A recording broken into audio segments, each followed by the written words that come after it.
George Lucas makes a shocking decision just ahead of the release of the Acolyte trailer. We're going to talk about both of those things. 'Cause I've been living life right like I could just die any minute. Going for a ride down the side. Hi, everyone. My name is Jacob Berry. Welcome to my vidcast where I talk about all things pop culture. Be sure to like, share, and subscribe. Don't forget you can support the channel on my locals page. The link is in the description. Okay, so I just watched the Acolyte trailer. It had some cool visuals. The costumes look really great. But again, it's these trailers that don't actually tell you what's going on in the story. So it opens up with some Jedi younglings. They're being taught by a Jedi master. He asks them to close their eyes. He does the whole thing, your eyes can deceive you, focus. And so they have these discussions. He asks them what they see. One of them says, I see balance. One of the little girls in the back says, I see fire. And then you see one of the actresses who's playing a Jedi. She gets assaulted by someone that's clad in dark, and they don't have lightsabers. They have some sort of knife thing. Now, it is established in Star Wars lore that Cartosis can withstand a Jedi lightsaber. It's one of the few metals that the Jedi can't strike through. So a lot of enemies will try to get Cartosis to fight Jedis instead of blasters or whatever. So then you see like a bunch of flash forwards. You can tell that this is taking place in the High Republic. So what Kathleen Kennedy says this era is this is just before the prequels. It's like 40, 50 years before the prequels. Yoda is the Grand Master of the Jedi Order. Mace Windu is also around, but it's still in a time of relative peace.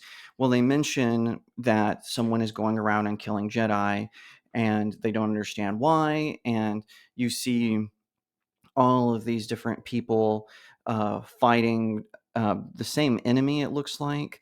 And then it cuts away and, does all the advertisement. And you get to see the famous Jedi Wookiee that is prevalent in a lot of the High Republic novels, which, by the way, the High Republic has been outright rejected by fans. I don't know why they're still trying to push it. But anyway, they show a few more scenes of them fighting, and then it cuts away to this Jedi who's portrayed by a black actress, and she says, it's not about good or bad, it's about power and who gets to wield it. And then it cuts away Star Wars The Acolyte, and it's the first two episodes are going to be released June 4th. Okay, so again, you can tell that this series is not written by a Star Wars fan. And I'm not talking about the very vague, trailer where we just get, oh, there's a serial killer killing Jedi. Okay, we don't, we get that. That's fine. But what's really interesting is that they're showing nothing, but then they're saying a whole lot with that last line in the trailer. Star Wars has always been about the battle of good and evil. The original trilogy and the prequels personified that. The prequels are how complacency can lead to evil taking over. The originals are about defeating evil. But in this new age of Disney Star Wars, where we have to insert, diversity, equity, and inclusion, the woke agenda, political correctness, there can't be good versus evil because in their sick heads, in the mind of Kathleen Kennedy and all of her lackeys, her acolytes, if you will, there is no objective good and evil when in fact there is. That's reality. There is an objective good and there is an objective evil. Because otherwise, you could even say things like the Holocaust or the Armenian Holocaust. If everything is subjective and there's no objective evil, and those acts weren't objectively evil. And that is something that George Lucas understood. He wrote it in a very classical literature sort of way. We always talk about classical, modern, and postmodern. And those three things have different levels. With classical, you have the solid sort of foundations of good versus evil. It's objective. Think about Lord of the Rings. It's a very classical work, even though it was sort of written in the 20th century. Not sort of, it was written in the 20th century. Then you have what is called, modern. So that is that there are good versus evil, but then there's like this little gray area, or maybe we don't understand the the nuances of how a certain culture behaves or does or whatever. And I would put Star Trek in that. Even classic Star Trek, it had that very sort of, yes, there's good and evil, but there's that gray area. In fact, there's a really famous episode of Star Trek Deep Space Nine where Captain Sisko, he's talking about one of his enemies, and he says, I always saw the world or the galaxy in shades of gray, but this person is pure evil. He's talking about the main antagonist of the series. And then we have the postmodern where, okay, so yeah, there's evil, but maybe the bad guy has, a good point. And I would put sort of the Kurtzman era Star Trek in that. So like Star Trek Discovery, there's Burnham sets off the war between Starfleet and the Klingon Empire, but maybe it was good, maybe it ended up because then we've got her redemption story which she didn't earn. But anyway, that's why I don't like Star Trek Discovery. So those are kind of, or the Foundation is another good example of postmodern. You have, there is no objectivity. It's all about science and what science shows us, and science will guide the way, right? That's kind of what it is. Blade Runner, that's another great example. Which, by the way, I like Blade Runner. But that's a really good example of everything is ambiguous and there's shades of gray in it. Not the book. The Do Androids Dream of Electric Sheep?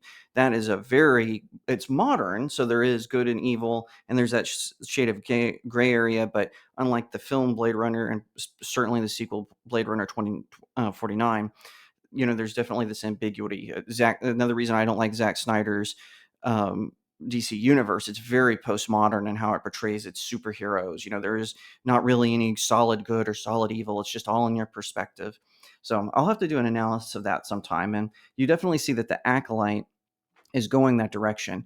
So George Lucas always envisioned, the Jedi are the force of good in the galaxy, and the galaxy's far, far away. But with the Disney Star Wars, oh, maybe that's not so. Now, obviously, Jedi can get corrupted in the Star Wars universe, but they go all evil. This idea that there's this gray Jedi, that's a work of fan fiction.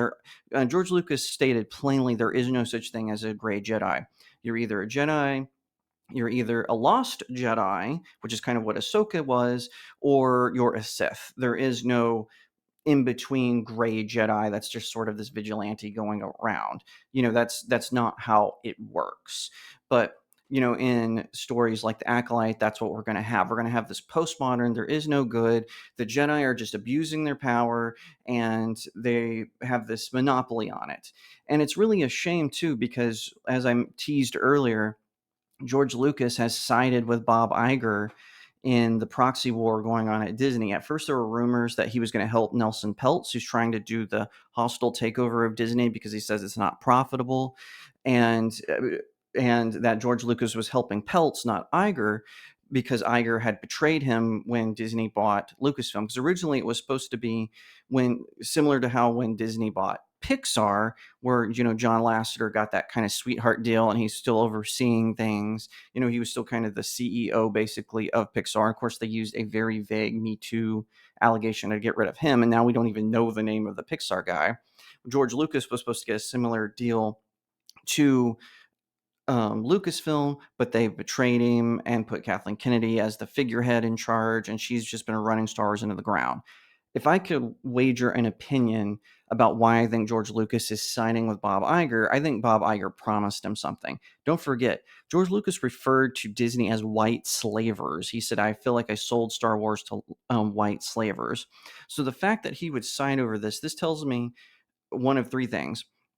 One, George Lucas is going to get more money basically through licensing. They're going to start using more of his original characters so that he can get the money from licensing. That's why they created all these new characters and redesigned stormtroopers, etc., was so they wouldn't have to pay him anything.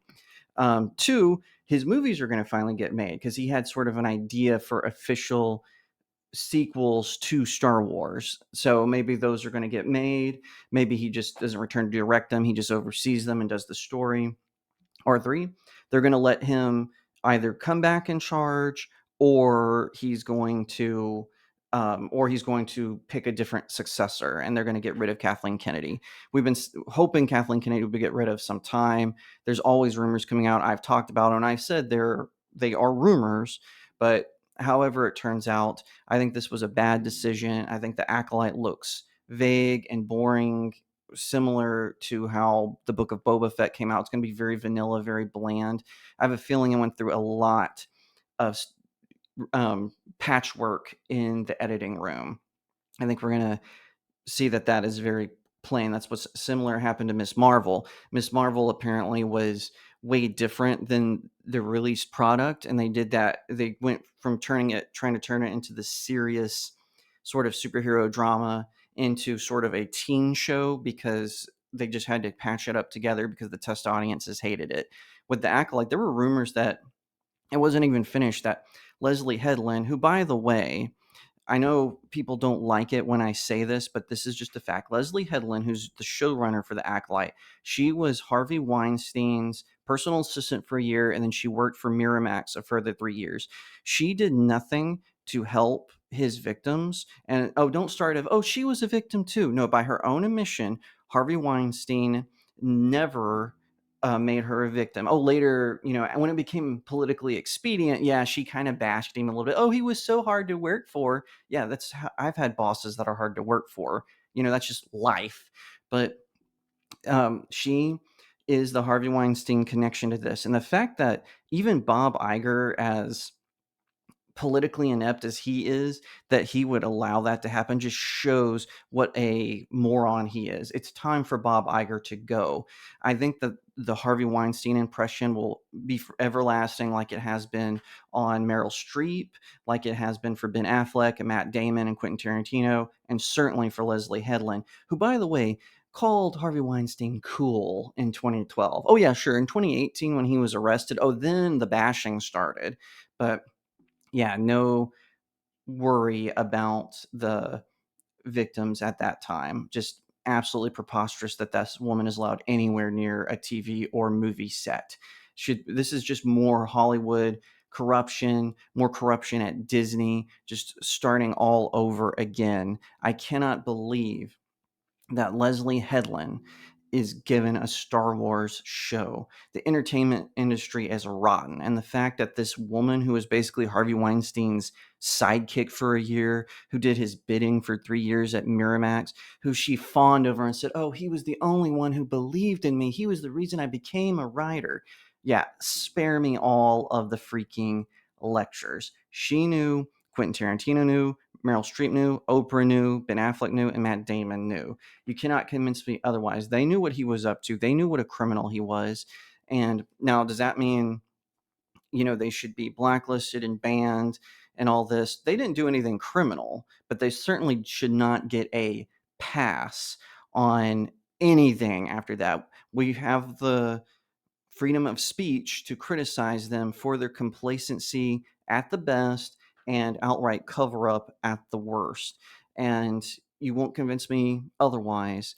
So that goes, triplicate for Kathleen Kennedy, who allowed, like I said, Harvey Weinstein's sidekick into Lucasfilm. Absolutely embarrassing. Now, maybe they'll fire her if there's ever a season 2, or Acolyte won't get renewed. I don't think it will. There's rumors that the Book of Boba Fett is not going to get a season 2, so it's possible that the Acolyte won't as well. But there's something deeply rotten going on at Disney. And like I said, I'm shocked that George Lucas would side with Bob Iger, especially ahead of all this that's going down. But like I said, I have a feeling Iger promised him something, and we'll hear about that later on. Cause I've been living life right like I could just die